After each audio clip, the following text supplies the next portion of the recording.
अब आ रही है ना? ठीक है। तो कल हमने क्या थोड़ा सा इंट्रोडक्शन देख रहे थे, what is the full stack development. तो यहाँ पर पहले क्विकली देखते हैं ये कि हमारा जो है वो फुल स्टैक डेवलपमेंट क्या है।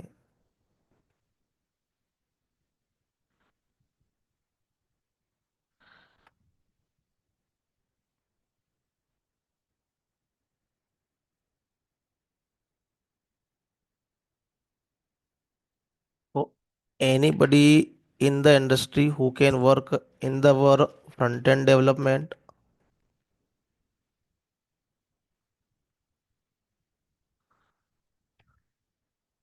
and back end development। तो फ्रंट एंड डेवलपमेंट जहाँ पर क्या होता है कि हमारा यूज़र जो है वो इंटरेक्ट करता है। तो अभी के समय में क्या होता है कि ये दोनों डेवलपमेंट अलग अलग होते हैं। पहले की टेक्नोलॉजी में साथ में होते थे, जेएसपी में, जेएसएफ में। इसलिए थोड़ा सा इसके लिए हम लोग अलग यूज़ करते हैं यहाँ पर ये। तो बैकएंड डेवलपमेंट में हम लोग राइट करते हैं यहाँ पर बिजनेस लॉजिक। ये यूज़र इंटरफेस नहीं रहता है, दिखता नहीं है, सर्वर से हमारा डेटा आता है, इसलिए हम बोलते हैं उसको बैकएंड डेवलपमेंट। तो फ्रंट एंड डेवलपमेंट में हमारे पास में रहेगा यहाँ पर ये यूज़र इंटरफेस। तो दोनों के कॉम्बिनेशन को हम लोग बोलते हैं इसे फुल स्टैक डेवलपमेंट।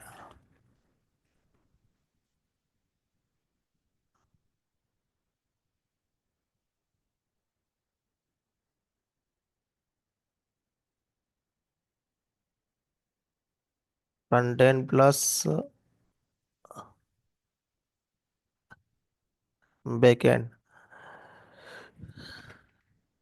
तो हमारे पास में फ्रंट एंड रिलेटेड जो भी टेक्नोलॉजी रहेगी, H T M L, C S S, JavaScript, Bootstrap, Angular, React. Backend में रहता है Java, C sharp, Python, Node JS.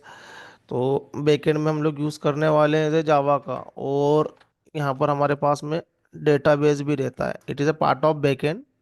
बाकी हम उसको मान के चलते हैं। तो हमारे पास में कोई भी तरीके का यहाँ पर रहेगा डेटा रहेगा। डेटा में हम क्या करते हैं कि एज ए डेटा को परसिस्ट करते हैं। डेटा को परमानेंटली सेव करना को बोलते हैं हम लोग, डेटा को परसिस्ट करना। तो अलग अलग टेक्नोलॉजी, अलग अलग लेयर पे, तो वो हमको टेक्नोलॉजी लर्न करना है यहाँ पर के। हम स्टार्ट करेंगे हमारे बैकएंड से, और बैकएंड साइड में जावा प्रोग्रामिंग लैंग्वेज का यूज़ करने वाले, क्योंकि हमारा जो ये कोर्स है वो है जावा फुल स्टैक डेवलपमेंट। जावा के साथ में फुल स्टैक डेवलपमेंट लर्न करना है। अब बैकएंड में कुछ भी यूज़ कर सकते हैं, dot net, Python, Node JS, जो भी टेक्नोलॉजी यूज़ कर सकते हैं, बट हम जावा का यूज़ करेंगे यहाँ पर ही। तो फ्रंट एंड के लिए भी टेक्नोलॉजी है और फ्रेमवर्क है, लाइब्रेरीज है, तो हम उसको देखते हैं आगे ही। अब as a full stack development जो है वो इंडस्ट्री में रिस्पॉन्सिबिलिटी क्या होती है। तो पहले के टाइम पे बैकएंड डेवलपर अलग होते थे, फ्रंट एंड डेवलपर अलग होते थे, अलग अलग रिस्पॉन्सिबिलिटी थी। बट अभी के समय में एक्सपेक्टेशन ये रहती है कि पर्टिकुलर पर्सन को सब कुछ आना चाहिए। टाइम के हिसाब से जो है वो रिक्वायरमेंट भी चेंज होती है, और अभी के समय में एआई का टाइम है, तो एक्सपेक्टेशन लेवल ज़्यादा है ये। तो जो यहाँ पर रिस्पॉन्सिबिलिटी रहती है फुल स्टैक डेवलपर की, वो रहती है, राइट कर देता हूँ इसको ये।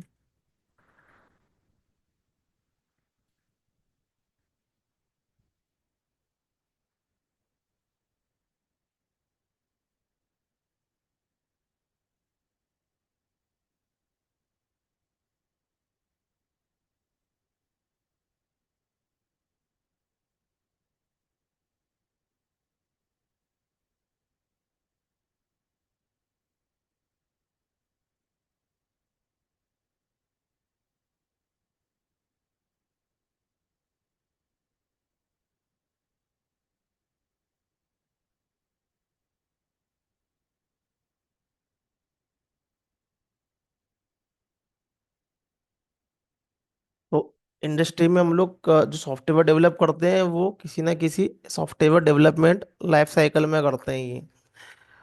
सॉफ्टवेयर डेवलपमेंट लाइफ साइकिल का मतलब ये है कि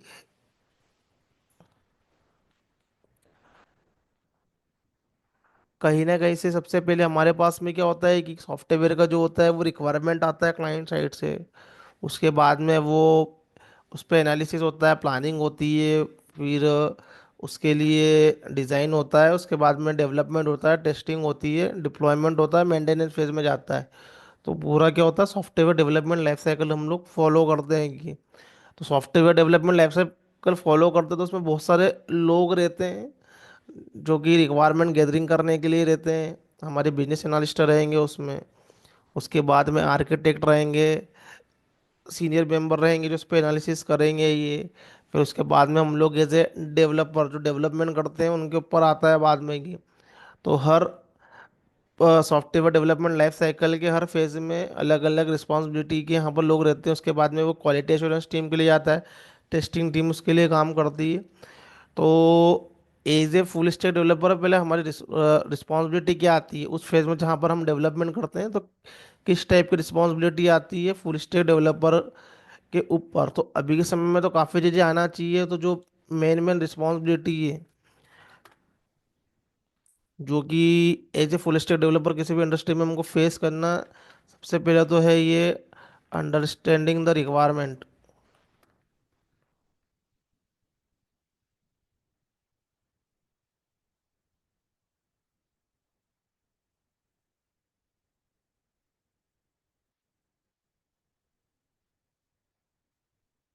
तो एक हाई लेवल रिक्वायरमेंट रहेगी एकदम, जो क्लाइंट देगा उस बिजनेस एनालिस्ट लेगा। उसके बाद में वो लोग क्या करते हैं कि बैक ब्रेक करते हैं रिक्वायरमेंट को और करस्पॉन्डिंग डेवलपमेंट टीम में डिस्ट्रीब्यूट करते हैं, और उसके बेस पे हमको कोडिंग करनी है।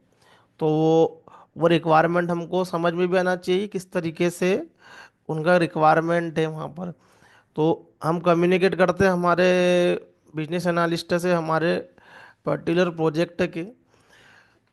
तो जो भी डॉक्यूमेंटेशन है, जो भी उनका रिक्वायरमेंट है, वो हमको अंडरस्टैंड होना चाहिए।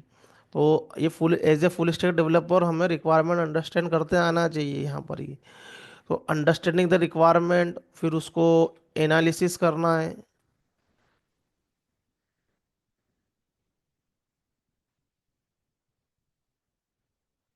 टेस्टिंग डोमेन का नॉलेज नहीं होना चाहिए, लेकिन वो जो भी यहाँ पर रिक्वायरमेंट के बेस पे कोडिंग करेगा यहाँ पर, तो उस पे क्या करना पड़ता है कि सारे सिनेरियो टेस्ट करना पड़ते हैं हमको। कि ये जो हमने लॉजिक राइट किया है उस पर हमको सारे सिनेरियो टेस्ट करना है। उससे पॉजिटिव सिनेरियो क्या है, नेगेटिव सिनेरियो क्या है, कहाँ पर हमारा कोड ब्रेक हो सकता है। तो हमको उसके लिए या तो यूनिट टेस्ट केसेस राइट करने पड़ते हैं, जो हमने लॉजिक लिखा है वो प्रॉपरली चल रहा है कि नहीं, इस पर क्लाइंट रिक्वायरमेंट आगे हम देखेंगे यूनिट टेस्ट केसेस क्या होते हैं।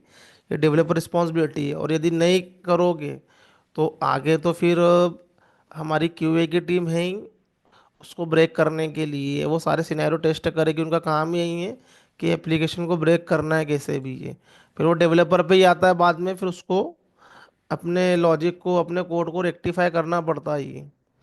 तो वो पूरा सॉफ्टवेयर डेवलपमेंट लाइफ साइकिल होती है। उसमें मैं आगे बताऊंगा किस तरीके से हम लोग काम करते हैं और किस तरीके से क्यूए टीम काम करती है और कैसे कोलैबोरेट करते हैं, दोनों के बीच में लड़ाइयाँ चलती हैं इसी बात को लेके। तो as a full stack developer understanding the requirement ये सबसे ज़्यादा क्या ज़रूरी होता है ये। तो एज ए फ्रेशियर तो ठीक है, बट जो एक्सपीरियंस होते हैं उनको तो बहुत अच्छे से रिक्वायरमेंट क्लियर होना चाहिए कि हम लोग डेवलप क्या करने वाले हैं। तो प्रोजेक्ट स्टेज से रहता है तो चीज़ अलग रहती है, लेकिन मेंटेनेंस बेस में रहता है तो हमको एग्जिस्टिंग कोड में हमारा कोड जो है वो वहाँ पर फिट करना है। तो रिक्वायरमेंट अंडरस्टैंडिंग अच्छी रहेगी, एनालिसिस अच्छा रहेगा, तो उसके अंदर लोग हम कर पाएंगे ही। क्योंकि जो मेंटेनेंस प्रोजेक्ट रहते हैं उसमें काफ़ी सारे चैलेंजेस रहते हैं। एग्जिस्टिंग के अंदर हमको नया फीचर डालना है, हमारा कोड ऐड करना ही है। तो जैसे जैसे हम लोग कोडिंग की तरफ बढ़ेंगे तो ये चीज़ें और अच्छे से समझ में आएगी। पूरा एक्सप्लेन करूंगा मैं उसमें ही। फिर रिक्वायरमेंट एनालिसिस यहाँ पर करना है। फिर यदि तुम्हारा रिक्वायरमेंट क्लियर नहीं है यहाँ पर ये, तो तुमको setup meeting with functional team.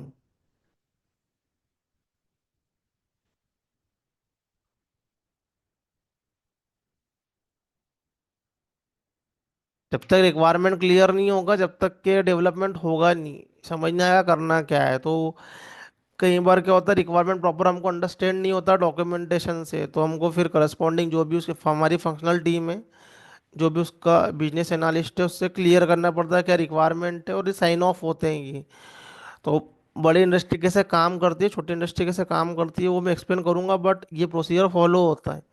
किसी प्रोजेक्ट में काम करोगे तो तुमको क्या मिलेंगे, रिक्वायरमेंट मिलेगी। तो इसके लिए हम जो मेथोडोलॉजी फॉलो करते हैं वो होती है हमारी इंडस्ट्री में जीरा मेथो सॉरी अजाइल अजाइल मेथोडोलॉजी हम लोग फॉलो करते हैं। तो जो भी हमको रिक्वायरमेंट मिलती है वो हम लोग जीरा सॉफ्टवेयर यूज़ करते हैं, जिसको हम लोग एचडीएल से सॉफ्टवेयर बोलते हैं। उसके अंदर हमको सारी की सारी रिक्वायरमेंट मिलती है जीरा सॉफ्टवेयर के अंदर। उसमें टिकट क्रिएट करते हैं, एपी क्रिएट करते हैं, और जो न्यू रिक्वायरमेंट रहती है उसको स्टोरी बोलते हैं। एग्जिस्टिंग हमारे किसी भी काम में यदि कोई इशू आ गया तो उसको हम लोग एज ए डिफेक्ट बोलते हैं, बग बोलते हैं, यदि इसमें इशू आता है।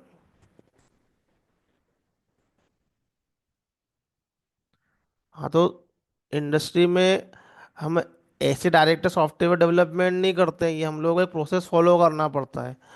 तो ये अलग अलग प्रोसेस है, वाटरफॉल एक प्रोसेस है, एजाइल एक प्रोसेस है, जिसके थ्रू अभी हम लोग सॉफ्टवेयर डेवलपमेंट करते हैं। डेवॉप्स भी एक प्रोसेस है। तो हमारा जो प्रोजेक्ट क्रिएट होता है वो इन प्रोसेस में बनता है ये। ऐसे इस प्रोसेस को फॉलो करते हुए हम लोग क्लाइंट को डिलीवरी देते हैं ये। तो धीरे धीरे हम आगे इस प्रोसेस के बारे में बात करेंगे, अभी जस्ट ये रोल्स एंड रिस्पॉन्सिबिलिटी जो है मैं ये बता रहा हूँ यहाँ पर ये। तो ये as a full stack development ये हमको क्लियर होना चाहिए, जो जो हमको यहाँ पर ये करना है। फिर हमको डेटाबेस डिज़ाइन करना है। ये तो जो भी प्रोजेक्ट के अकॉर्डिंगली हमारे पास में डेटाबेस में टेबल रहेगी, ये हमको समझ में आना चाहिए, डिज़ाइन करते आना चाहिए। ये हम नहीं भी करते हैं ये, तो हमको अंडरस्टैंड होना चाहिए। तो डेडिकेटेडली क्या होती है, टीम होती है हर काम को करने के लिए। अब मैं धीरे धीरे आगे बताऊंगा किस तरीके से होता है इंडस्ट्री के पर्सपेक्टिव से। फिर यहाँ पर हम करते हैं बैकएंड में बैकएंड डेवलपमेंट। तो अभी के समय में तो जो डेवलपमेंट होता है उसमें मोस्टली एपीआई क्रिएट करते हैं। अब ऐसा नहीं है कि बैकएंड फ्रंट एंड बैकएंड साथ में यहाँ पर डेवलप हो रहे हैं। फ्रंट एंड का काम बिल्कुल अलग होता है, बैकएंड का काम बिल्कुल अलग होता है। इवन हम फ्रंट एंड बैकएंड में भी काम कर रहे हो दोनों साइड में, तो एक जगह पे हमको दोनों कोड राइट नहीं करना है। फ्रंट एंड का कोड अलग राइट करना है, बैकएंड का अलग राइट करना है। तो फ्रंट एंड में हम लोग एंगुलर या रिएक्ट का यूज़ करेंगे तो हम लोग अलग राइट करेंगे, और बैकएंड में हम लोग कोई भी टेक्नोलॉजी यूज़ कर सकते हैं। लेकिन हम जावा कर रहे हैं तो उसके लिए हमको अलग कोड राइट करना है, दोनों के आईडी अलग रहेंगे, दोनों अलग से लर्न करके हमको करना पड़ेगा। पहले साथ में होता था बट अब नहीं होता है। इसको बोलते हैं लूजली कपल्ड। अब लूजली कपल्ड हमारे पास में वर्क होता है ये। जैसे फुल स्टैक डेवलपर हमको ये सब करना है ये। तो बैकएंड में हमको एपीआई क्रिएट करना है।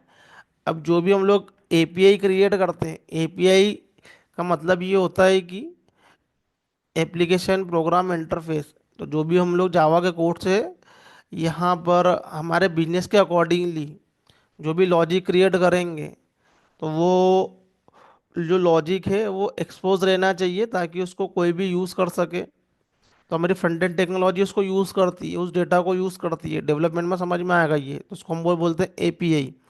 तो हमारा जो भी लॉजिक है उसके हम लोग एपीआई क्रिएट करेंगे। फिर यहाँ पर आता है इसमें अभी के समय में एपीआई बनाना है, क्योंकि अब हम लोग वेब पेजेस जो है वो एक्सपोज नहीं करते हैं कभी भी कोड से। अब हमें हमेशा जो है वो जस्ट डेटा लेकर आते हैं हमारे बैकएंड से, और फ्रंट एंड टेक्नोलॉजी में उसको कैप्चर करते हैं। तो वो एपीआई जो होता है उसको हम लोग क्या करते हैं, एक्सेस करते हैं रिएक्ट में या एंगुलर में। तो उसको मैं अभी आगे एक्सप्लेन करूंगा, मैं धीरे धीरे डेवलपमेंट समझ में आएगा। तो हम लोग बैकएंड में एपीआई क्रिएट करते हैं। ये एक्चुअली में API nothing but A web services, restful web services होती है वो। तो अभी के समय में वेब एप्लीकेशन हम नहीं क्रिएट करते हैं, वेब सर्विसेज क्रिएट करते हैं। तो अभी हमको एपीआई क्रिएट करना है। फिर वो जो जो भी हम लोग एपीआई क्रिएट करते हैं उसमें हम लोग बिजनेस लॉजिक राइट करते हैं हमारे ये।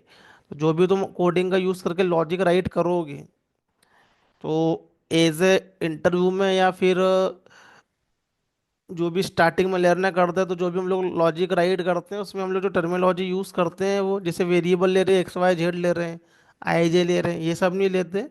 हमको अकॉर्डिंग टू अवर बिजनेस जो है वो हमको हमारे वेरिएबल जो डिफाइन करने पड़ते हैं वो। तो इसके बेस पे हम लोग हमारे बिजनेस लॉजिक को राइट करते हैं यहाँ पर ये। जैसे कि हमको बोला है कि इस पर्टिकुलरली एम्प्लॉय का हमको लिस्ट चाहिए, ऐसे एम्प्लॉय का हमको लिस्ट चाहिए जिसकी सैलरी मोर देन 20,000 है। तो हमारा यदि ई कॉमर्स एप्लीकेशन है, हमको कोई प्रोडक्ट का लिस्ट चाहिए ये, फिर एक इंडिविजुअल प्रोडक्ट का लिस्ट चाहिए, तो उसके लिए हम लोग यहाँ पर क्या करते हैं, बैकएंड डेवलपमेंट करते हैं यहाँ पर ये। तो बैकएंड डेवलपमेंट में सोचना कैसे एज ए डेवलपर, हमको ये हम लोग अभी आगे देखते हैं लेयर्स के फॉर्मेट में हम कैसे सोचते हैं, कैसे ब्रेक करते हैं ये। But as a full stack developer अभी मैं राइट कर रहा हूँ कौन कौन से मेरी रिस्पॉन्सिबिलिटी है। तो एक हमारे पास में आती है unit testing. Unit testing with मॉकिंग।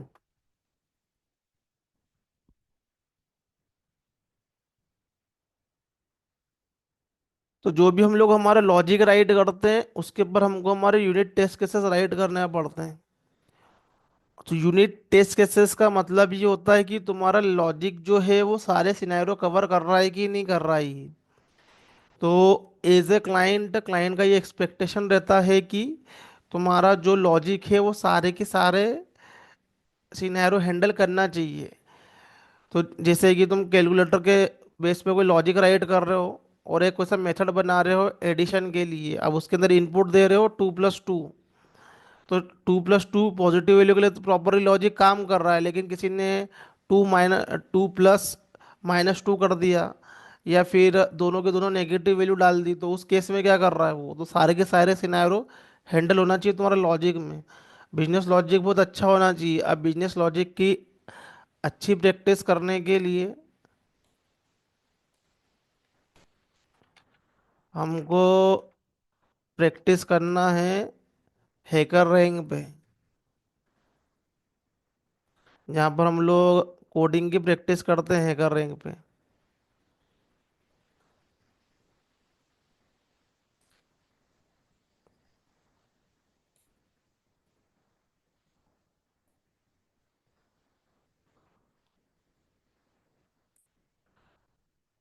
तो यहाँ पर आईडी बनाओ और इस पे प्रैक्टिस करो।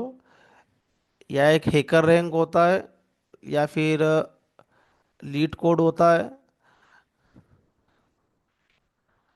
लीड कोड, हैकर रैंक, ये सब क्या है, प्लेटफॉर्म है कोडिंग के लिए। तो जो भी लैंग्वेज लर्न कर रहे हो उसके ऊपर बिजनेस लॉजिक यहाँ पर राइट करना है। इसके अंदर इनका प्रॉब्लम स्टेटमेंट रहता है, तो यहाँ पर उसको राइट करना पड़ता है यहाँ पर ये। तो यहाँ पर क्या करते हैं कि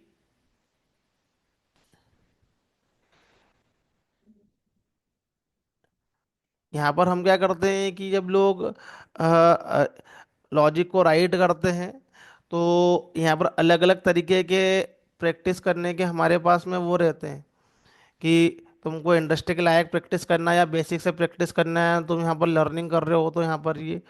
तो किसी भी तरीके का लॉजिक हम लोग यहाँ पर राइट करते हैं, तो वो पर्टिकुलरली लॉजिक के अंदर हमको यूनिट टेस्ट के साथ राइट करने पड़ते हैं यहाँ पर ये। अब जैसे कि तुम जावा लर्न कर रहे हो, जावा का प्रॉब्लम स्टेटमेंट है, तो जब भी तुम जावा का यहाँ पर कोड लर्न करोगे यहाँ पर, तो राइट करोगे, तो तुमको यहाँ पर सारे के सारे यूनिट टेस्ट का तुम्हारे पास में होना चाहिए। यहाँ पर डिफरेंट डिफरेंट सिनेरियो रहते हैं यहाँ पर ही। जब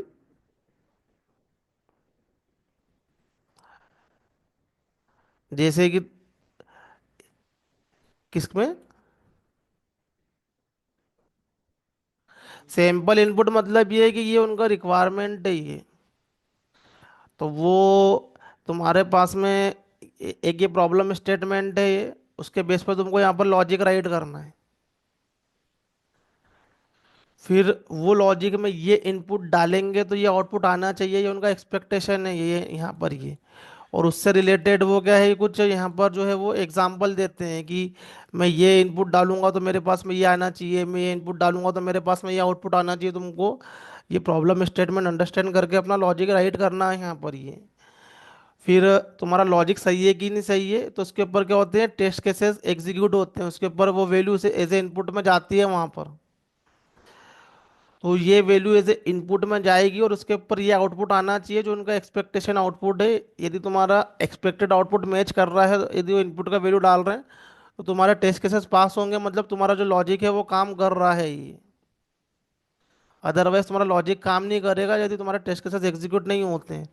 तो टेस्ट केसेस क्या होते हैं, सेट ऑफ इनपुट होते हैं जो कि उस लॉजिक के अंदर डालते हैं और वो उनके एक्सपेक्टेशन के अकॉर्डिंगली काम करना चाहिए। जैसे कि मैंने एज ए इनपुट में डाला एक स्ट्रिंग का वैल्यू, तो मुझे नंबर ऑफ कैरेक्टर उसमें से निकालना है, रिपीटेड कैरेक्टर क्या है ये। तो यहाँ पर क्या रहेगा कि उसके ऊपर टेस्ट केसेस रहेंगे जिसमें कुछ वर्ड वो एज ए इनपुट में डालेंगे, तो सारे वर्ड पे वो प्रॉपरली काम कर रहा है कि नहीं कर रहा है वो, तो उसको बोलते हैं हम लोग टेस्ट केसेस। तो वहाँ पर क्या रहते हैं, टेस्ट केसेस बने हुए रहते हैं जो भी लॉजिक राइट करते हैं यहाँ पर। तो वो सारे की सारे जो इनपुट है वो पास होना चाहिए, उसमें से एक्सपेक्टेड आउटपुट आना चाहिए जो उनका एक्सपेक्टेड आउटपुट है। तो उसके लिए तुमको यहाँ पर क्या करना है, लॉजिक को जो है वो राइट करना है यहाँ पर ये। तो क्या होता है कि जब हम लोग कोडिंग लर्न करते हैं उस समय हमारे पास में बिजनेस सिनेरियो रहते नहीं है, क्योंकि हम लोग इंडस्ट्री में काम नहीं कर रहे हैं। तो हमको ऐसे प्लेटफॉर्म पर क्या करना है, उसकी प्रैक्टिस करना है, क्योंकि यहाँ पर बिजनेस रिक्वायरमेंट को तुम अंडरस्टैंड करोगे, क्योंकि इनके जो प्रॉब्लम स्टेटमेंट रहेंगे वो एकदम स्ट्रेट फॉरवर्ड नहीं रहेंगे। यहाँ पर जो रहेगा कोई किसी ना किसी जगह का सिनेरियो रहेगा ये, जो कि अपन लॉजिकल रीजनिंग में लर्न करते हैं।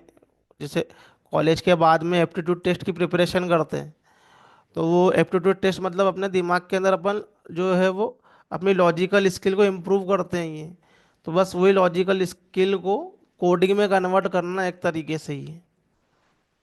जो तुम लर्न कर रहे हो उसको रियल टाइम में कैसे यूज़ करते हो, तो ये प्लेटफॉर्म होते हैं ये।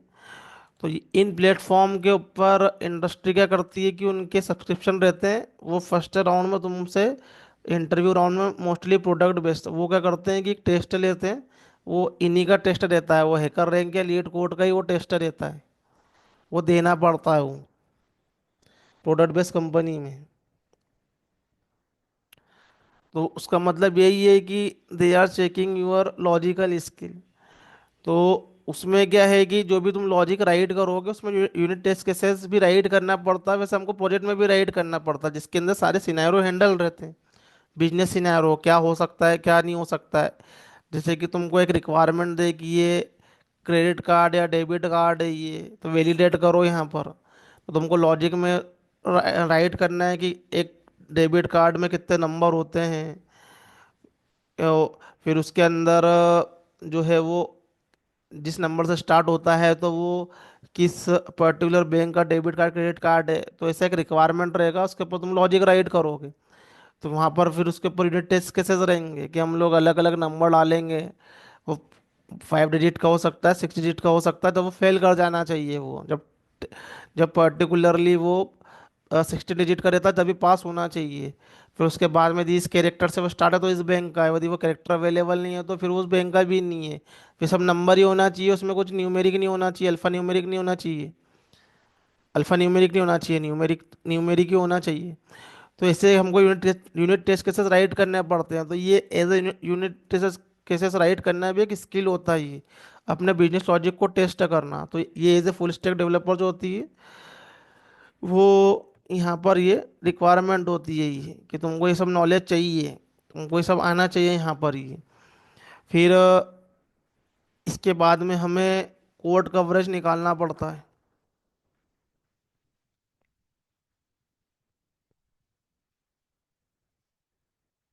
अब ये कोड कवरेज क्या है कि 80% कवरेज मिनिमम होना चाहिए, ये क्लाइंट की रिक्वायरमेंट रहती है। तो कोड कवरेज का मीनिंग ये होता है कि जितना भी हम लोग सोर्स कोड राइट कर रहे हैं ये, एक लर्निंग करना और इंडस्ट्री में काम करने में जमीन आसमान का डिफरेंस है ये। तो जब भी हम बिजनेस लॉजिक राइट करते हैं इंडस्ट्री के लिए, तो वो लॉजिक का यूज़ होना ही चाहिए। वो लॉजिक का यूज़ जब भी हमारा एप्लीकेशन रन होगा रियल टाइम में सर्वर पर, जब वो एग्जीक्यूट होगा वो एप्लीकेशन। तो वो लॉजिक हमेशा टच होना चाहिए। तो वो जो हमने कोड राइट किया उसका यूज़ होते रहना चाहिए। जितना भी हमने कोड राइट किया उसका 80% पार्ट तो हमेशा यूज़ होता रहना चाहिए, क्योंकि उसमें सारी काफ़ी सारी कंडीशन भी रहती है। काफ़ी सारा कोड ऐसा भी रहता है कि वो कभी, हाँ, हमारा रिटर्न तो रहता है वहाँ तक कि कभी यूज़र का जो भी एज ए इनपुट है वो लॉजिक तक जाता ही नहीं है, वो अननेसेसरी का कोड हो जाता है, वो हमारे एप्लीकेशन में डला हुआ है। तो हमको ऐसा कोड राइट करना है कि वो जो कि यूज़ हो। तो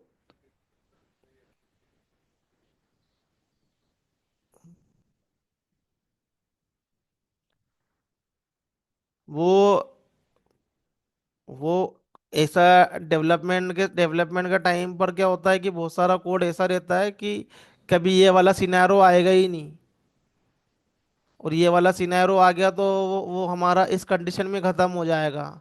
उसके अंदर कुछ एल्स कंडीशन ऐसी होगा भी एग्जीक्यूट ही नहीं होगी वो सिनेरियो है ही नहीं। वो सिनेरियो के लिए हमने कंडीशन ही नहीं बनाई है। तो वो कोड जो रहेगा वो लिखा हुआ तो रहेगा लेकिन कभी वो रीच ही नहीं करेगा वहाँ पर, वो कभी यूज़ में ही नहीं आएगा वो। तो कोड कवरेज क्या होता है कि हमारे पास में टूल होते हैं इंडस्ट्री के अंदर।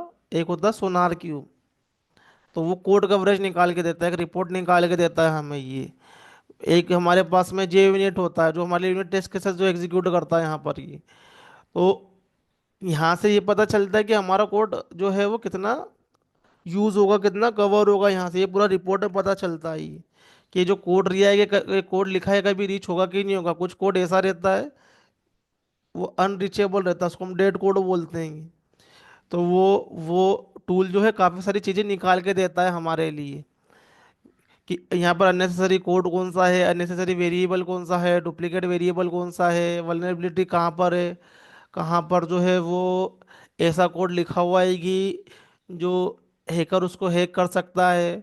इस तरीके की क्या होती है, टेस्टिंग होती है पूरे की पूरे कोडिंग की यहाँ पर ये।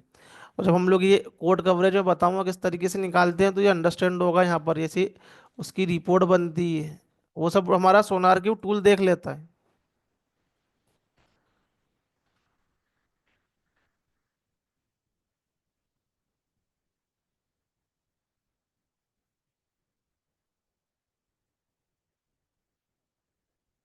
तो ऐसा रिपोर्ट रहती है ये कि पर्टिकुलरली क्लास में या पर्टिकुलरली फाइल में कितना कोड हमारा जो है वो कवर होगा यहाँ पर ये।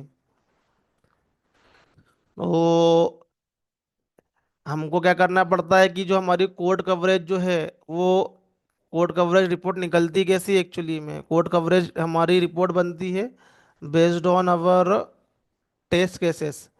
तो हम लोग कितने यूनिट टेस्ट केसेस राइट कर रहे हैं कि हमारा मैक्सिमम कोड कवर हो, सारी कंडीशन जो है वो उस पर्टिकुलरली लॉजिक की जो है वो सारी की सारी जो कंडीशन है वो क्या हो रही है, वो रीच हो रही है सारी की सारी कंडीशन। तो उसमें हम लोग क्या करते हैं, उसको हम बोलते हैं कोड कवरेज।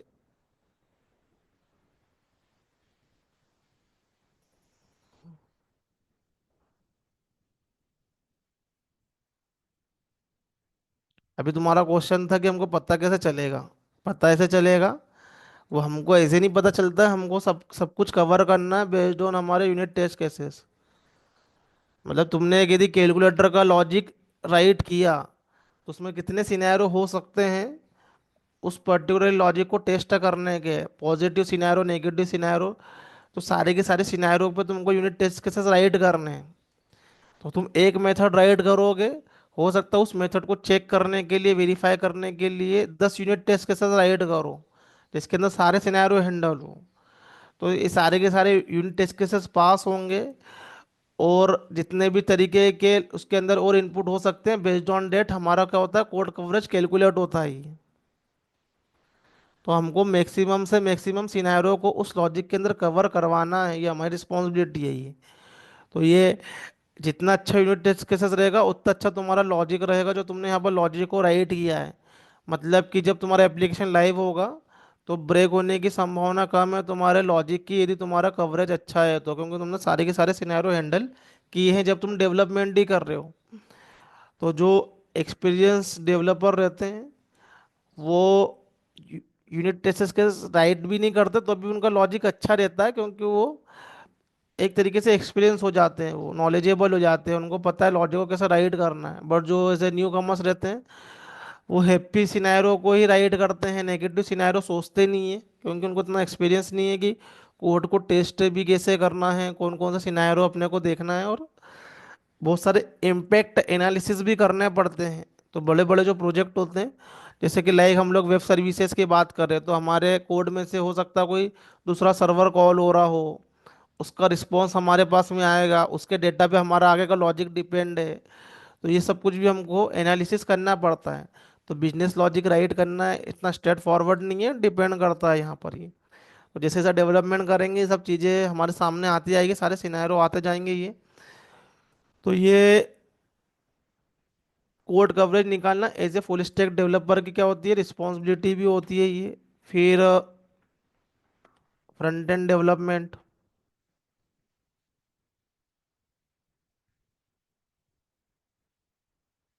तो फ्रंट एंड डेवलपमेंट भी यहाँ पर करना है।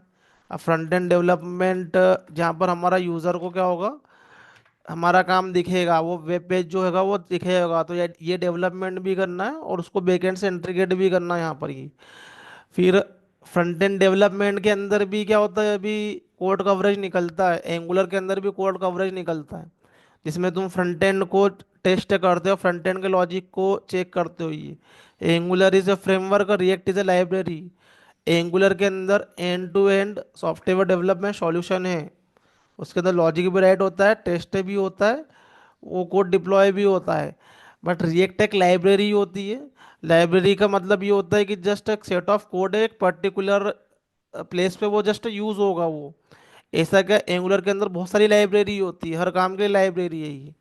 बाकी जो रिएक्ट है कि एक स्पेशल लाइब्रेरी है जो ब्राउजर पे वो एक स्पेशल तरीके से काम करती है, वो ही है।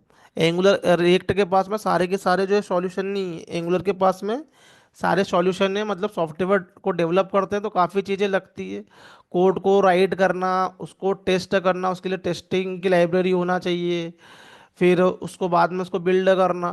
तो बहुत सारी क्या होती है कि हर काम को करने के लिए डिफरेंट डिफरेंट लाइब्रेरी होती है, डिफरेंट डिफरेंट उसके अंदर फेज होते हैं, वो सब कुछ एंगुलर के अंदर है।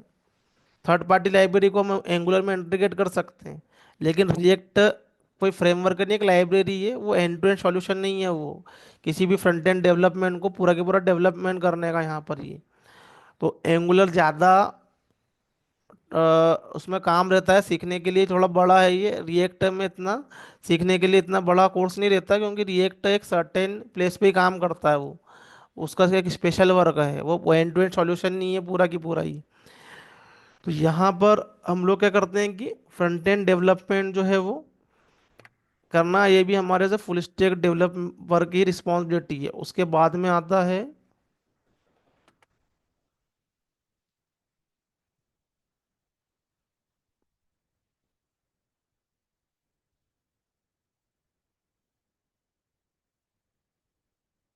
एंगुलर और रिएक्ट, दोनों में डेवलपमेंट करना इजी पड़ता है बिकॉज ऑफ टाइप स्क्रिप्ट।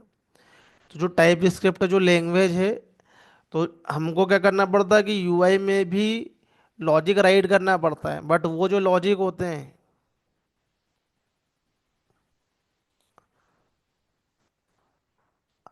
अभी कोई सा भी हम लोग यूज़र इंटरफेस देखें, फ्लिपकार्ट का हम लोग देखते हैं,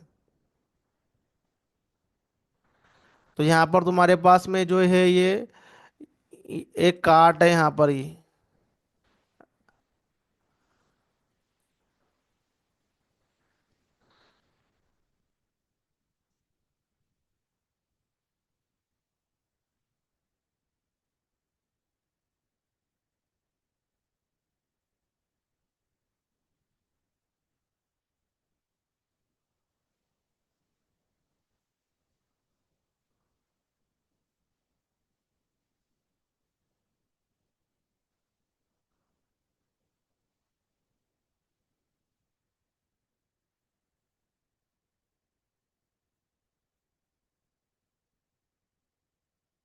अब यहाँ पर क्या है कि हमारे पास में एक ये कार्ट है। अब यहाँ पर क्या करोगे कि जो भी ऐड करोगे यहाँ पर ये,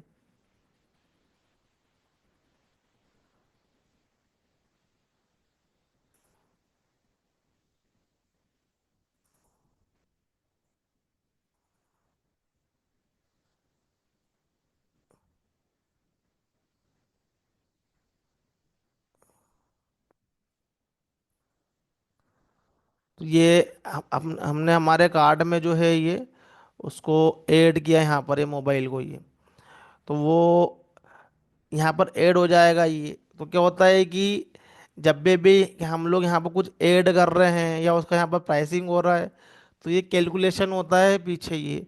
तो ये फ्रंट एंड टेक्नोलॉजी में ये कैलकुलेशन होता है ये। अब ये दिख रहा है यहाँ पर, तब जो भी कैलकुलेशन होगा वो वो यहाँ पर क्या होगा, बाइंड होगा फ्रंट एंड के साथ में, HTML CSS के साथ में वो बाइंड होगा। HTML से वो यहाँ पर दिखेगा और CSS से वो प्रेजेंटेबल फॉर्मेट में दिखेगा यहाँ पर ये।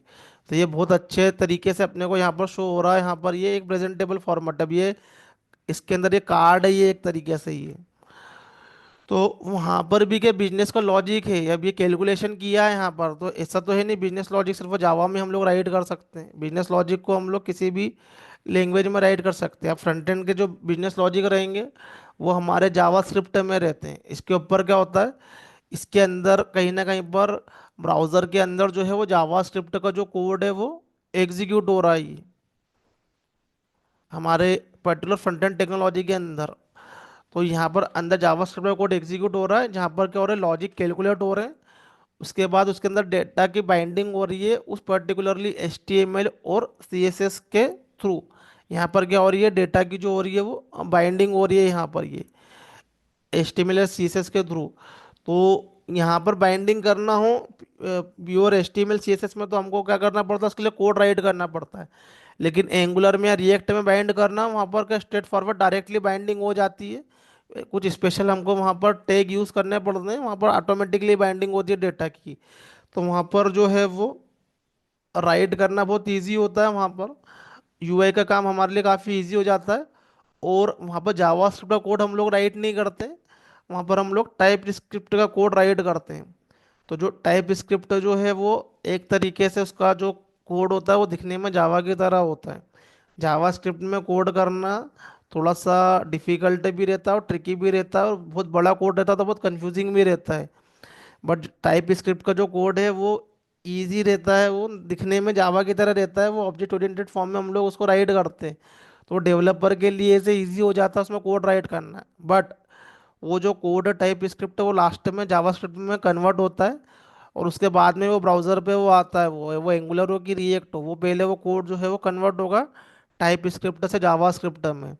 तो ब्राउज़र को तो जावा स्क्रिप्ट ही समझ में आती है, लेकिन हम जब हम लोग डेवलपमेंट करते हैं फ्रंट एंड डेवलपमेंट एंगुलर में या रिएक्ट में, तो वो जो हमारा वहाँ पर क्या होता है, पहले कन्वर्जन होता है जो कोड का है, तो उसको हम लोग बोलते हैं ट्रांसपाइल। तो हमारा टाइप स्क्रिप्ट का जो कोड है वो जावा स्क्रिप्ट में कन्वर्ट हो रहा है, और वो कोड ब्राउज़र को वहाँ पर जा रहा है, ये ब्राउज़र को हमेशा जावा स्क्रिप्ट समझ में आएगा। तो because of type script convenient भी है फ्रंट एंड पे काम करना, और डेवलपमेंट भी फास्ट होता है। इसलिए जो जावा डेवलपर रहते हैं, नॉट ओनली जावा डेवलपर जिनको उप्स जो है उस पर अच्छे से काम करते आता है, कैसे हम लोग उप्स की प्रोग्रामिंग करते हैं, तो उनके लिए फ्रंट एंड डेवलपमेंट भी इजी हो जाता है बिकॉज ऑफ टाइप स्क्रिप्ट। लेकिन तुम कोडिंग कर रहे हो टाइप स्क्रिप्ट में, बट वो कन्वर्ट होता है जावा स्क्रिप्ट में। तो जस्ट हमको एक एज मिलता है कि हमारा फ्रंट एंड का डेवलपमेंट इजी हो जाता है, क्योंकि उप्स में प्रोग्रामिंग करना सभी के लिए कन्वीनियंट है, और उप्स सबको जल्दी से अंडरस्टैंड होती है ये। तो उप्स में मतलब जहाँ पर क्लास क्रिएट होती है, ऑब्जेक्ट क्रिएट होते हैं, तो ऐसी प्रोग्रामिंग करना एज ए डेवलपर को ज़्यादा कन्वीनियंट रहती है एज कंपेयर प्रोसीजर प्रोग्रामिंग या फंक्शनल प्रोग्रामिंग। तो जावास्क्रिप्ट जो होता है वो फंक्शनल प्रोग्रामिंग होती है, जहाँ पर सारा कोड एक ही प्लेस पे रहता है, तो वो ज़्यादा कंफ्यूजिंग रहता है। वहाँ पर कौन सी चीज़ कहाँ कॉल हो रही है वो समझ में नहीं आता है। But object oriented programming developers को जल्दी से समझ में आती है, तो टाइप स्क्रिप्ट से ज़्यादा हमको हेल्प मिलती है टाइप स्क्रिप्ट से। तो इसलिए क्या फ्रंट एंड टेक्नोलॉजी ईजी हो गई है बिकॉज ऑफ टाइप स्क्रिप्ट। तो जब फ्रंट एंड की बात करेंगे, जब हम लोग जावा स्क्रिप्ट पे भी काम करेंगे टाइप स्क्रिप्ट पे भी करेंगे, तो समझ में आ जाएगा कि क्या डिफरेंस है, क्यों ये फेमस है, क्यों चलती है मार्केट में ये। क्योंकि आजकल कोई भी टेक्नोलॉजी लैंग्वेज फेमस इसलिए कि उसमें डेवलपमेंट बहुत फास्ट होता है, उसमें सिंटेक्स छोटे होते हैं, डेवलपमेंट फास्ट होता है ये।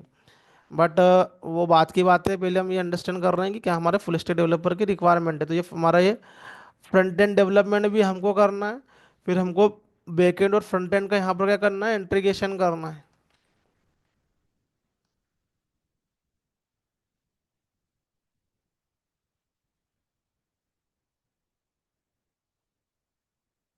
अब लाइक ये मैं बैकएंड डेवलपमेंट कर रहा हूँ मैं, ये तो ये मेरा जो कोड है ये मैं स्प्रिंग बूट के अंदर राइट कर रहा हूँ मैं। तो यहाँ पर मैं एपीआई क्रिएट करूँगा मैं, यहाँ पर जस्ट जहाँ पर मेरा लॉजिक रहेगा उस एपीआई को मैं देख सकता हूँ इन द पोस्टमैन या स्वेगर। अब ये टूल होते हैं ये एपीआई टेस्टिंग के लिए, तो इसके बारे में हम लोग देखेंगे ये। बट यहाँ पर जो मेरा कोड रहेगा उससे कुछ हमारा इस कोड के अंदर कोई भी यूआई वाला पार्ट नहीं है, ये जस्ट डेटा लेकर आएगा ये। क्योंकि अभी के सिनेरियो में इसी हमारा डेवलपमेंट होता है, दोनों कोड साथ में नहीं होते हैं, दोनों अलग अलग होते हैं वाइल डेवलपमेंट, जब हम लोग डेवलप कर रहे हैं। अब हम लोग फ्रंट एंड डेवलपमेंट जब करेंगे तो हम लोग यहाँ पर वीएस कोड का यूज़ करके, ये हमारे पास में आईडी है, इसके अंदर हम क्या करते हैं हमारे डेवलपमेंट को करते हैं।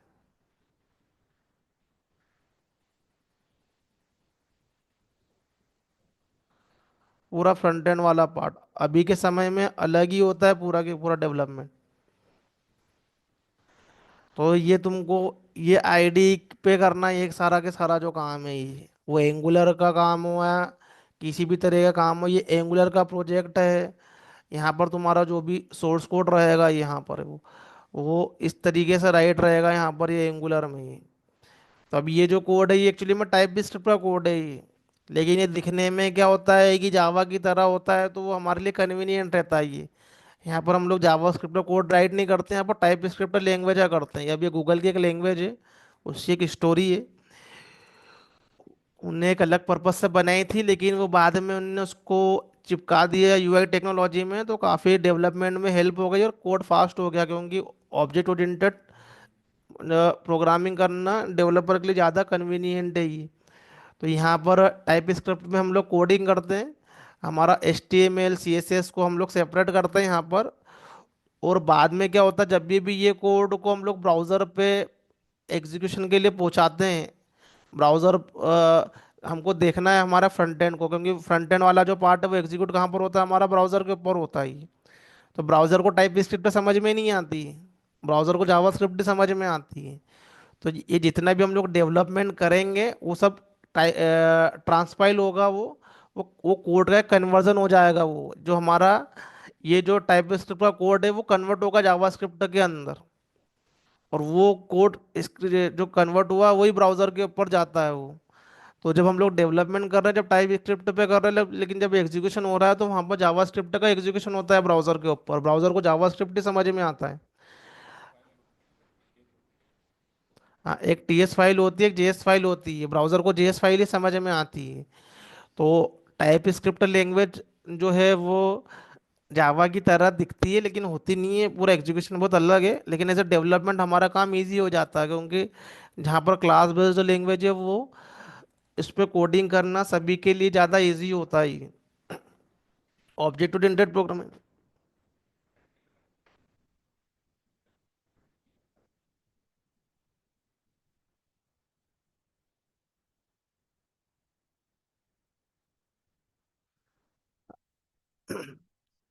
नहीं, दोनों का काम जो मर्ज होगा, इंटीग्रेट होगा। तो यहाँ पर क्या होता है कि हम लोग फ्रंट एंड पे फोकस करते हैं, यहाँ पर जो दिखाना है हमको ये, लेकिन कौन सा डेटा दिखाना है वो हम लोग यहाँ पर बनाते हैं। तो इसके लिए हम लोग एपीआई एक्सपोज करते हैं। अब यहाँ पर क्या होता है एंगुलर के अंदर कॉन्सेप्ट होता है सर्विसेज। तो वो सर्विसेज के अंदर हम लोग क्या करते हैं उस एपीआई को कंज्यूम करते हैं जो कि हमने बैकएंड में बनाई है। बैकएंड के अंदर सिर्फ डेटा रहेगा ये, जैसे कि कल मैंने यहाँ पर बताया था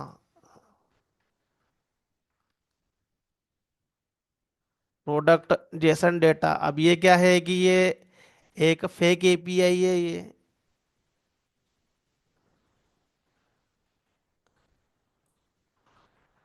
तो ये ऐसा कि ऐसा क्या होगा हमारे पास में जस्ट डेटा आएगा सर्वर से, इस तरीके से हमारे पास में क्या होगा डेटा आएगा। अब इस डेटा को हम लोग कंज्यूम करेंगे हमारी फ्रंट एंड टेक्नोलॉजी में, वो सर्विसेज के अंदर होता है, और उसको हम लोग प्रेजेंटेबल फॉर्मेट में दिखाएंगे एज ए यूआई टेक्नोलॉजी के अंदर। तो ये जो इन्फॉर्मेशन है वो हमको इस फॉर्मेट में दिखेगी, जैसे प्रोडक्ट की इन्फॉर्मेशन है ये, तो ये प्रोडक्ट का डिटेल यहाँ पर दिखेगा हमको प्रॉपरली, जो भी हम लोग यहाँ पर प्रोडक्ट जो है वो देख रहे हैं। तो ये जो इन्फॉर्मेशन जो दिख रही है प्रेजेंटेबल फॉर्मेट में, तो इसमें HTML CSS लग गया है। बट यदि सिर्फ हम लोग इसका प्रोडक्ट का सिर्फ इन्फॉर्मेशन वाला पार्ट देखें, तो वो इन्फॉर्मेशन हमको जेसन के फॉर्मेट में कुछ इस तरीके से दिखेगी ये। तो हमको क्या करना पड़ता है कि इंटीग्रेशन करने का मतलब ही यही होता है कि यहाँ पर तुमको उस डेटा को लाना है और यहाँ पर उस डेटा को बाइंड करना है यहाँ पर ये। तो वो एंगुलर के कॉन्सेप्ट रहते हैं, वो एंगुलर के, रिएक्ट के, या किसी भी वेब टेक्नोलॉजी के कॉन्सेप्ट रहते हैं, जहाँ पर हम लोग डेटा को यहाँ पर फेच करते हैं ये। तो तुमको सुनने में आएगा, यदि एंगुलर की बात नहीं करें हम लोग नॉर्मल, तो हमारे पास में होता है अजाक्स टेक्नोलॉजी। सिर्फ सिर्फ जावा स्क्रिप्ट में अजाक्स होता है एक। हाँ, वो अजाक्स का काम ही यही होता है कि सर्वर को कॉल करना, और सर्वर के कॉल से, सर्वर को कॉल करके उसमें से डेटा निकालना। ये अजाक्स वाला जो होता है यहाँ पर, ये कोड होता है, ये जावा स्क्रिप्ट में ही। एंगुलर रिएक्ट में तो वो इम्प्लीमेंटेड एपीआई है, लेकिन ये बेसिकली वो अजाक्स होता है। वो सर्वर कॉल करता है, वो डेटा को निकालता है। तो हम क्या करते हैं कि उस डेटा को क्या करते हैं कि ये जो कोड है यहाँ पर, जावा स्क्रिप्ट का कोड है ये। तो जावा स्क्रिप्ट जो लैंग्वेज जो होती है, वो ब्राउज़र पे एग्जीक्यूट होती है। तो हम वहाँ से रिमोटली कॉल करके उस डेटा को हम लोग HTML या CSS के हेल्प से हम लोग शो कर सकते हैं। तो यहाँ पर जो अजाक्स होता है उसका काम ही ये रिमोट सर्वर कॉल करने का यहाँ पर ये। तो यहाँ पर रिमोटली हम लोग जो सर्वर को कॉल करेंगे, और वो डेटा को हम लोग ऐसे प्रेजेंटेबल फॉर्मेट में दिखाएंगे ये। तो हमारे ब्राउज़र के अंदर क्या होता है कि एक रिमोटली सर्वर कॉल होगा, और वो डेटा निकल के आएगा, और ब्राउज़र के ऊपर जावास्क्रिप्ट का कोड एग्जीक्यूट होगा, और वो कोड के अंदर ये वाला जो पेज है ये बनेगा। वहाँ पर ब्राउज़र पे ही बनता है, ये प्रोसेस होता है ब्राउज़र पे। ये जो पूरा के पूरा जो सेक्शन है, ये सब ब्राउज़र पे ही बनने वाला है हमको दिखाने के लिए। तो ब्राउज़र वो डेटा को रिमोटली फेच करेगा, API को, और यहाँ पर वो प्रिपेयर करेगा पूरा के पूरा जो ये HTML CSS के हेल्प से ऐसा व्यू दिखाना है। ब्राउज़र के अंदर इंजन का ये काम है ही। तो यहाँ पर तुम इंस्पेक्ट करोगे यहाँ पर ये, अभी तो सब मैं UI में बताऊंगा मैं ये। तो तुमको सर्वर से सिर्फ जो डेटा वाला पार्ट है सिर्फ उसी को देखना है और कुछ नहीं देखना। तो यहाँ पर क्या होता है, ये असिंक्रोनस कॉल के लिए फेच 104, इसको कॉल यहाँ पर इस पे क्लिक करो। ऑल मतलब सारे के सारे रिक्वेस्ट, सर्वर के सारे रिक्वेस्ट आ जाती है। फेक्स 104 में सिर्फ उतना ही आता है जितने पर हमारा एज ए असिंक्रोनस जो है वो रिक्वेस्ट है, API की जो रिक्वेस्ट है वो इसमें आती है। अभी मैं उसको रिफ्रेश करता हूँ मैं ये, तो देखो अब इसके अंदर जो भी मेरा रिस्पांस निकल के आएगा उसके अंदर जेसन डेटा तुमको देखने को मिलेगा। ये प्रीव्यू करो यहाँ पर, या रिस्पांस को देखो, तो ये डेटा जो मिलेगा यहाँ पर जेसन डेटा ही मिलेगा देखने में।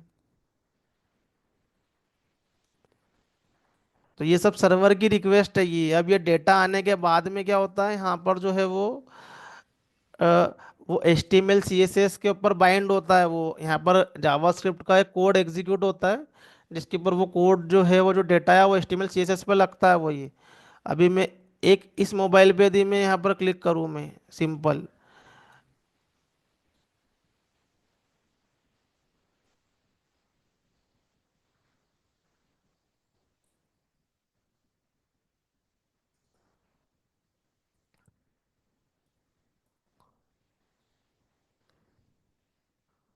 ये मैंने नेटवर्क का टैब ओपन कर लिया यहाँ पर ये। अभी मैं क्या कर रहा हूँ कि एक मोबाइल पे मैं यहाँ पर क्या कर रहा हूँ, क्लिक कर रहा हूँ मैं ये। तो उसी की नेटवर्क में देखोगे यहाँ पर,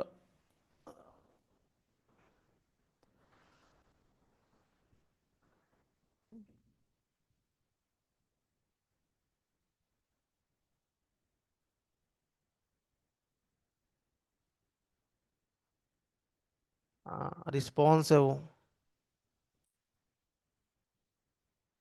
वो असिंक्रोनस रिस्पॉन्स को यही बोलते हैं वो। अजाक्स के अंदर जब भी हम लोग कॉल करते हैं तो उसको हम लोग 104 ही बोलते हैं शॉर्टकट में।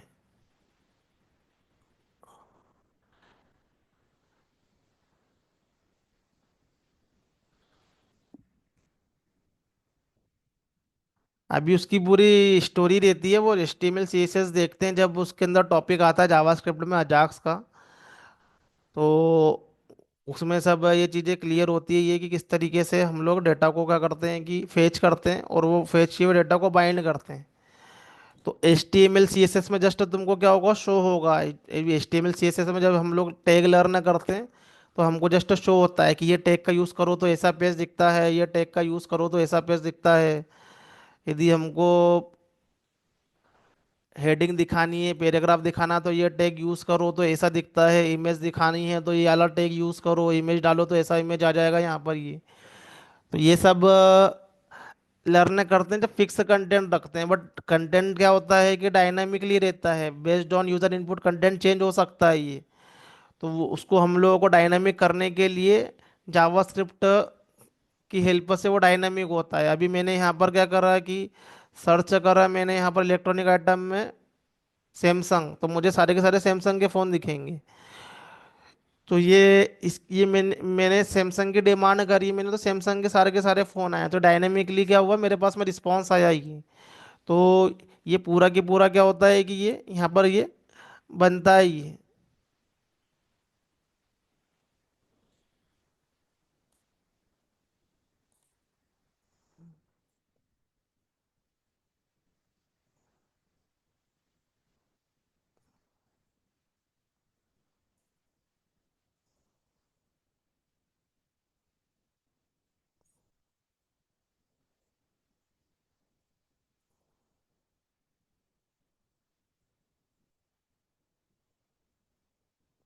अब ये फ्रंट एंड टेक्नोलॉजी का पार्ट है, ये किस जब फ्रंट एंड डेवलपमेंट होता है तो ये सब आना चाहिए, ये डेटा को देखते हैं ब्राउज़र पे। क्योंकि तुम कुछ भी कोड यदि करोगे फ्रंट एंड में तो उसको टेस्ट करने के लिए तुमको बार बार कहाँ जाना पड़ेगा, ब्राउज़र पे जाना पड़ेगा देखने के लिए उसको ये।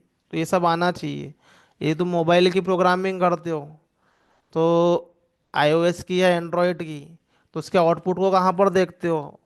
तो हमारे यहाँ पर या तो एप्लीकेशन का बार बार हम लोग के डिप्लॉयमेंट बनाएं और उसको मोबाइल के ऊपर डाल के उसके आउटपुट को देखें कैसा दिख रहा है वो मोबाइल में। या हमारे पास में क्या होते हैं, यहाँ पर ये सिम्युलेटर होते हैं जो मोबाइल की तरह दिखते हैं, तो यहाँ पर हमको दिखता है वो मोबाइल में। वैसा क्या होता है, फ्रंट एंड टेक्नोलॉजी का जो रिस्पॉन्स हमेशा ब्राउजर में दिखता है। तो जब हम लोग फ्रंट एंड टेक्नोलॉजी अभी देखेंगे उसमें ये चीज़ को अंडरस्टैंड करेंगे किस तरीके से यहाँ पर जो हमारा डेटा यहाँ पर दिखता है।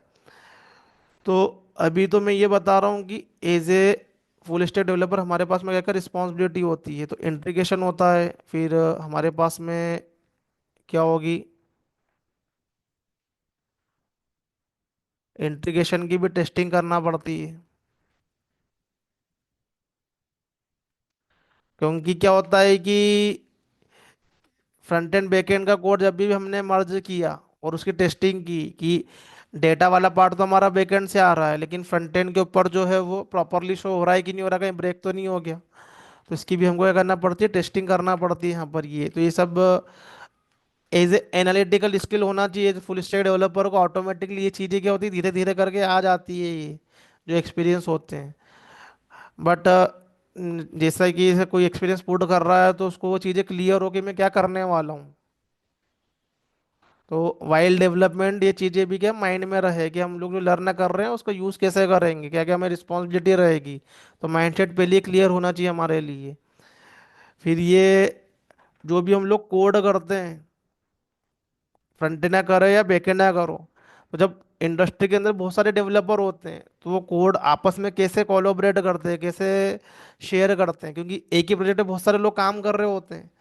तो वो कोड को एक कॉमन प्लेस पर रखते हैं। ऐसा नहीं होता है कि वो अपना कोड कर रहा है फिर वो दूसरे को दे रहा है, वो इंटीग्रेट कर रहे हैं अपनी फाइलें दूसरे को सेंड कर रहा है। तो इस तरीके से नहीं करते हैं। हम लोग क्या करते हैं कि कोई ना कोई टूल को यूज़ करते हैं। तो कोड इंटीग्रेशन भी हमको आना चाहिए, हमारे कोड को हमको सबमिट करना पड़ता है जो भी डेवलपर काम करते हैं। सभी लोगों को डेली बेसिस पे जब भी उनका काम होता है उसके बेसिस पे तो रिपोजिटरी में हमको यहाँ पर डालना पड़ता है। फॉर एग्जांपल के लिए इंडस्ट्री में यूज होता है गिटहब। तो गिटहब तो कम यूज होते देखता हूँ मैं, बिटबकेट ज़्यादा यूज होता है। तो ये सब क्या है, रिपोजिटरी सर्वर है ये, जहाँ पर हम हमारे कोड को रखते हैं। अभी जैसे ही कि मैंने यहाँ पर एक्सप्लेन किया और मैंने मेरा कोड तुमको देना चाहा, ये तो मैं क्या करता हूँ, मेरा कोड जो शेयर करता हूँ मैं गिटहब पे करता हूँ मैं ये। तो तुम ये वाली लिंक पे जाओगे और यहाँ से कोड को डाउनलोड कर सकते हो ये। बट ये इंडस्ट्री में भी क्या करते हैं, हम हमारे प्रोजेक्ट का जो है वो रिपोजिटरी क्रिएट करते हैं और उसके ऊपर सारा कोड रखते हैं यहाँ पर। उस पर्टिकुलरली प्लेस पे हमारा सारा के सारा क्या रहेगा, कोड रहेगा। वो कोड जो रहेगा यहाँ पर, ये सारा की सारा कोड मेरा यहाँ पर ही है जो भी मैंने राइट किया है मेरे सिस्टम पे। तो सारे डेवलपर अपने कोड को एक सेंट्रलाइज प्लेस पर डालेंगे ही। फिर ये जो प्रोजेक्ट रहेगा, इसी का ही बाद में क्या होगा कि बिल्ड बनेगा और अलग अलग एनवायरनमेंट पे डिप्लॉय होगा। वो जो तुम लोकल पे कर रहे हो वो किसी न किसी एनवायरनमेंट पे डिप्लॉय होता है वो कोड ये। तो इंडस्ट्री के अंदर काफ़ी सारे एनवायरनमेंट होते हैं, डेवलपमेंट एनवायरनमेंट होता है, क्यूए एनवायरनमेंट होता है, यूएटी एनवायरनमेंट होता है, प्रोडक्शन एनवायरनमेंट होता है। अलग अलग एनवायरनमेंट में हमारा जो कोड है वो जाता है ये। और हमारी क्यूए टीम टेस्ट करती है। तो वो लोकल पे कर रहे हो तो ठीक है, अपना आईडी अपना सिस्टम यहाँ एग्जीक्यूट करो, कुछ भी करो, लेकिन अपना कोड जब एनवायरनमेंट पे जाता है तो उसको एंड यूज़र टेस्ट कर रहे होते हैं, हमारी क्वालिटी एश्योरेंस टीम टेस्ट करती है। फिर क्लाइंट की भी टेस्टिंग टीम होती है, वो टेस्ट करती है यूएटी एनवायरनमेंट में कि उनके अकॉर्डिंगली एप्लीकेशन काम कर रहा है कि नहीं कर रहा है ये। तो एज ए डेवलपर सारा का सारा सेटअप लोकल पे रहता है, लेकिन हमारा यहाँ पर आईडी रहता है साथ में, लेकिन वहाँ आईडी नहीं रहता, जस्ट कोड ही कोड एग्जीक्यूट होगा वहाँ पर ये। तो जब हम लोग एनवायरनमेंट में हमारे कोड को रन करते हैं तो यहाँ पर तो कुछ नहीं है, आईडी के ऊपर करोगे, राइट क्लिक करोगे, कोड रन हो जाएगा। आईडी के अपने सिस्टम के ऊपर सर्वर पर डबल क्लिक करोगे, रन हो जाएगा। लेकिन ये चीज़ें एनवायरनमेंट में नहीं होती है। तो वहाँ पर कोड को इंटीग्रेट करने के लिए हमको टूल आना चाहिए जेनकिन। वहाँ सब सारा के सारा काम ऑटोमेशन से होता है। तो वहाँ पर क्या होता है, जेनकिन के जॉब होते हैं, वो सारे के सारे तुम्हारे कोड को पूल करेंगे, उसको कंपाइल करेंगे, उसका बिल्डर बनाएंगे, उसको सर्वर पर डिप्लॉय करेंगे, सर्वर को स्टार्ट करेंगे। हर काम को करने के लिए जेनकिन रहता है ये। तो जेनकिन का जॉब लिखने का काम जो है वो हमारी डेवऑप्स टीम करती है इंडस्ट्री में। बट उसको रन करना हमको आना चाहिए, जेनकिन का नॉलेज एज अ डेवलपर हमको होना चाहिए ये। तो मैं जेनकिन को भी मैं एक्सप्लेन करूंगा, मैं जेनकिन कैसे काम करता है ये।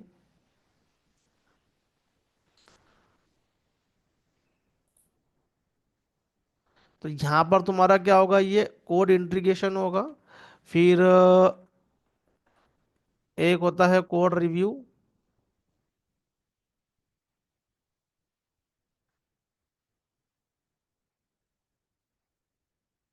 डिप्लॉयमेंट,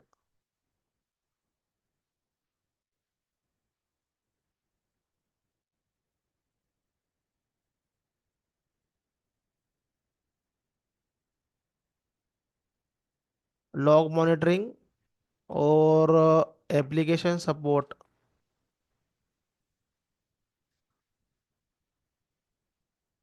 अब ये सब ऐसे फुल स्टैक डेवलपर की क्या रिस्पॉन्सिबिलिटी है ये।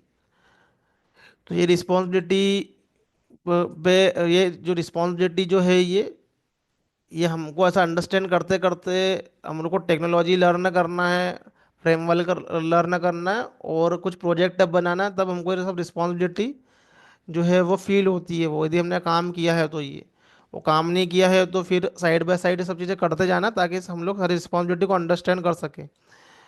तो ये इसकी क्या है, ये रिस्पॉन्सिबिलिटी है। तो आगे हम लोग देखते हैं हमारे बैकएंड डेवलपमेंट को।